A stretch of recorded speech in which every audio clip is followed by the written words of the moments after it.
Salut tout le monde, aujourd'hui on se retrouve pour la première vidéo du livrophile. Alors, on va faire une petite... reste là. On va faire une petite présentation de la chaîne.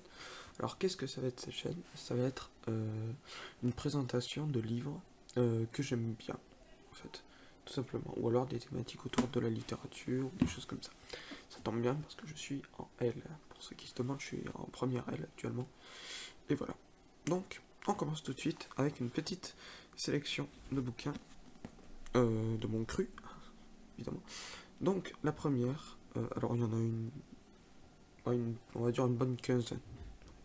Alors, la première, c'est le Prenez le temps d'y penser de Bruce Menamran, qui est très bien. Ça s'adresse aux gens qui sont intéressés par la science en général et qui veulent en apprendre un petit peu plus sur la science. Donc là, par exemple, pourquoi le ciel est bleu et le soleil jaune. Il y a plein de choses comme ça. Mais je vais y revenir un petit peu plus tard. Ensuite, dans le cadre de mon programme sur la Renaissance et l'humanisme, nous avons... Et c'est la première fois que j'utilise ma webcam. Donc, les essais de montagne. Les essais de montagne. Donc qui est paru... alors celui-là, je crois qu'il est paru en 2015. 2015, oui c'est ça, novembre 2015. La première édition des essais de montagne, voilà. C'est 1500, à la fin des années 1500, truc comme ça, 16e siècle en gros. Donc, de quoi ça parle en fait? C'est une réflexion sur l'homme, sur l'état d'esprit de l'homme aussi, et de la société. Voilà. Donc, par exemple, il dit, je lis le, le derrière là, j'aime entre les galants hommes qu'on s'exprime courageusement, que les mots aillent où va la pensée. J'aime une société et familiarité forte et virile, une amitié qui se flatte en l'âpreté et vigueur de son commerce, comme l'amour, est morsure et égratignure sanglante. Donc ça c'est le chapitre 8 du livre 3 des essais, il y a 3 livres. Et ça, donc ça c'est un petit peu un best-of, un condensé on va dire, c'est mieux. Ou un melting pot de divers écrits qui viennent des essais en fait. Voilà. Ensuite on va passer à un de mes auteurs préférés, qui est Jules Verne. Alors, 20 milieux sous les mers, je vous ne fais pas l'affront de savoir si vous connaissez ou pas. J'aime beaucoup. Attendez, j'ai essayé d'avoir la première couverture. Alors, je sais, on voit pas très bien. En haut, il y a marqué 20 milieux sous les mers. Et ça, c'est oui, c'est le Nautilus, si je dis pas de bêtises. Donc, je vous fais pas l'affront de connaître, parce que c'est l'un des bouquins les plus connus de Jules Verne, tout simplement. Deuxième, un petit peu moins connu de Jules Verne, qui est Michel Strogoff. Alors, Michel Strogoff, qu'est-ce que c'est? Eh bien, Michel Strogoff, en fait, c'est l'histoire de l'Empire moscovite. Donc à l'époque où la Russie n'était pas encore la Russie. Euh, à l'époque où l'Empire était en train de se consolider, où c'était la grande route vers la Sibérie. Donc au début du XXe siècle à peu près. En tout cas, lui, il le place par là. Mais je pense que c'est avant. Un petit anachronisme, on va dire.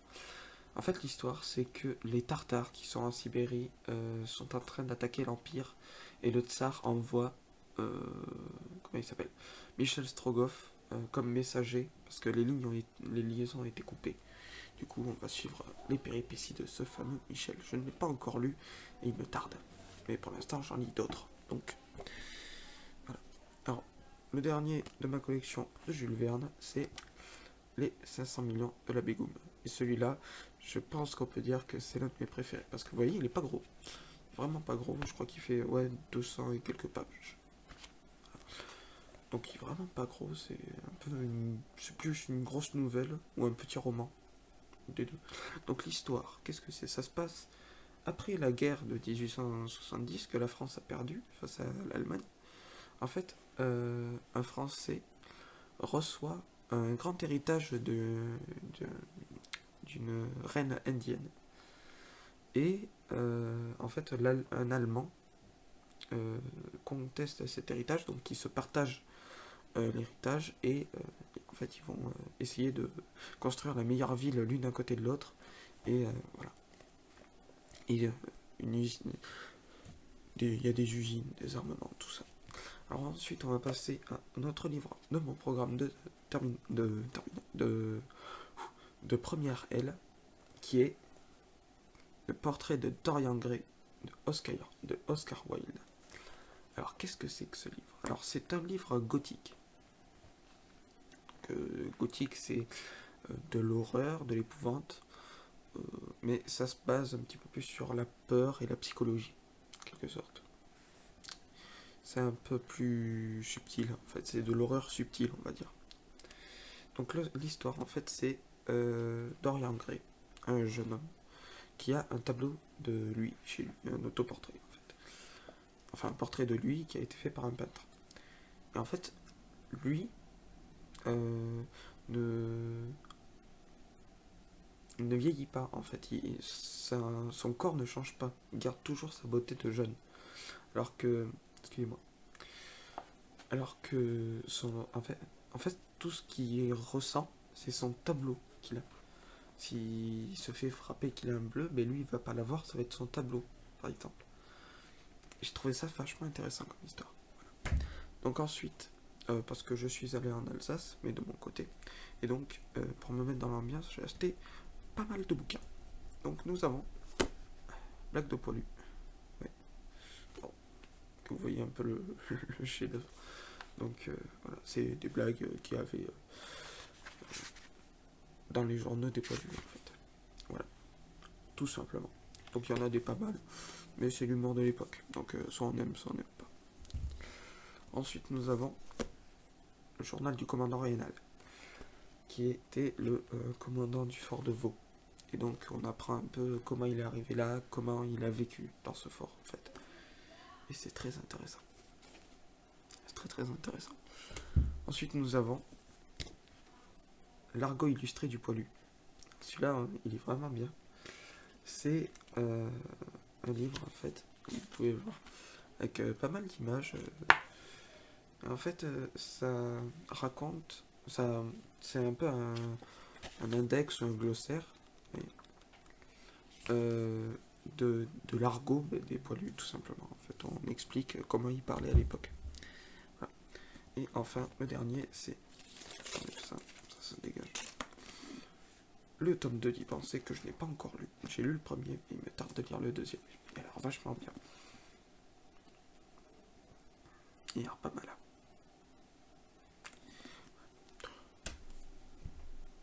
Oh, excusez-moi. Voilà. Je suis revenu. Et donc, je suis revenu avec les deux derniers livres que je voulais vous présenter, qui sont deux livres de Poilu, tout simplement, que j'avais quand je suis parti en Allemagne. Donc, le premier, c'est celui-là. J'arrive pas à cadrer.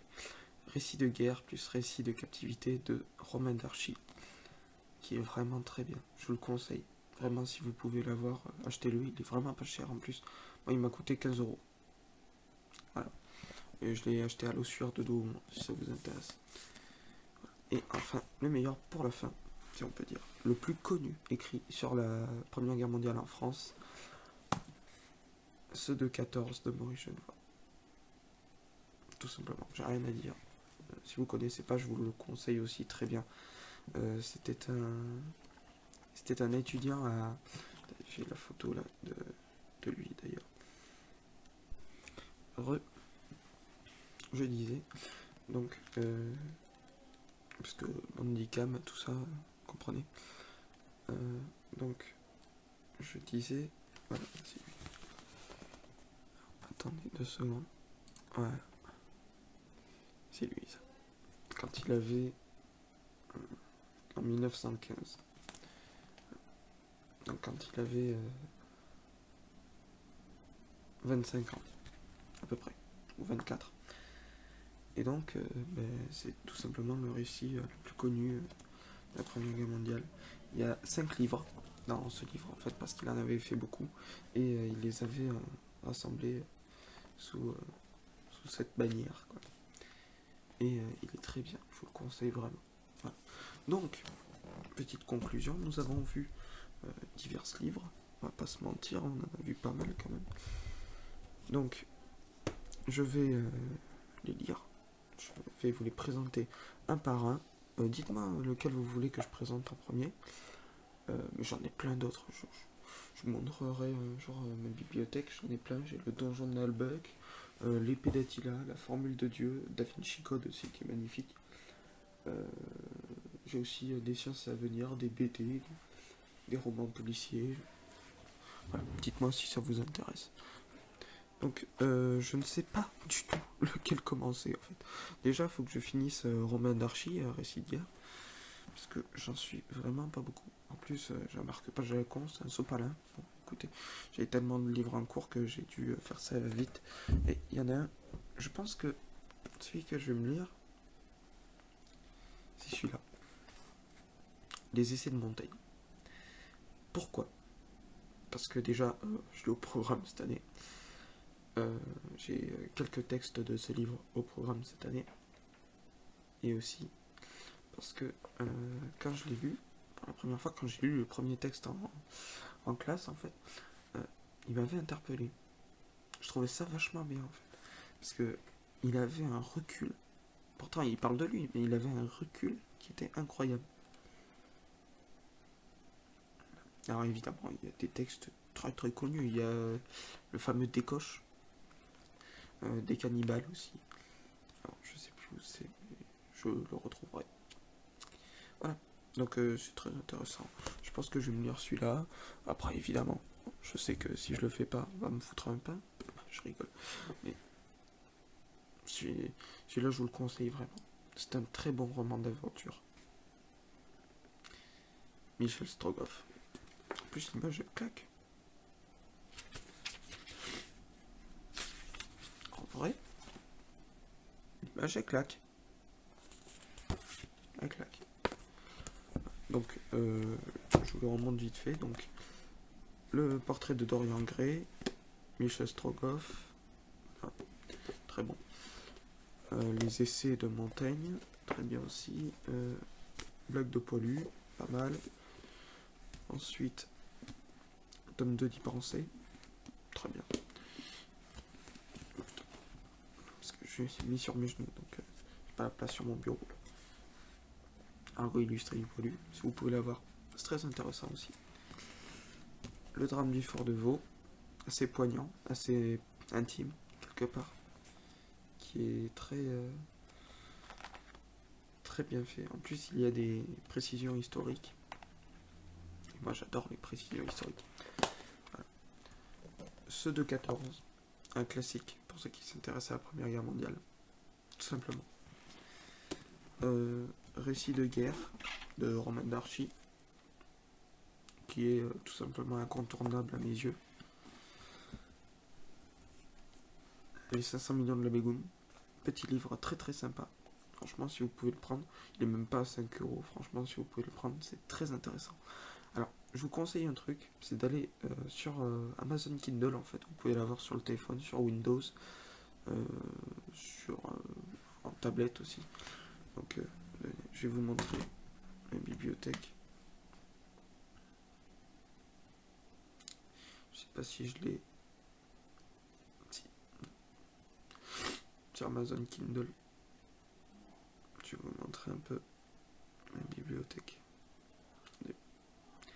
Donc, je sais pas si on va bien voir. On voit pas bien. Bon, c'est pas. Donc, je vous dis le livre 1 des essais, Dracula de Bram Stoker, Don Quichotte tome 1, Don Quichotte tome 2, et les œuvres complètes de Jules Verne, ceux de 14 de Maurice Genevoix, principes fondamentaux de la stratégie militaire de Clausewitz, très intéressant Clausewitz aussi. Bon, ça je vous le dis pas, parce que c'est personnel. La Divine Comédie, aussi très intéressant la Divine Comédie. Ça aussi je vous le dis pas. le tome 1 des Rois Maudits, très bien. Le contrat social de Rousseau, très intéressant. Le livre dont vous êtes le héros, je m'ai fait. Le feu de Henri Barbus, qui est un peu comme ceux de 14 quelque part, mais moins connu. De l'origine des espèces, je l'ai là. La théogonie, mythologie grecque, c'est très bien ça. Le prince de Machiavel, aussi très intéressant. Le malade imaginaire, c'est pas mal. L'avare, Ruy Blas. Le masque de la mort rouge, ça c'est à lire, incontournable. Ça c'est, franchement, c'est fou. 20 milieux sous les mers. Voilà, parce que en fait, j'avais pas les thunes à l'époque, du coup je l'ai pris sur Kindle. Et voilà, 20 milieux sous les mers. Je vous ferai une présentation de celui-là, ne vous inquiétez pas. Les Misérables, l'art de la guerre des Gaules. Voilà. Voilà. Bon, mais sur ce, je vous dis à très bientôt pour une nouvelle vidéo. Bonne lecture. Ciao.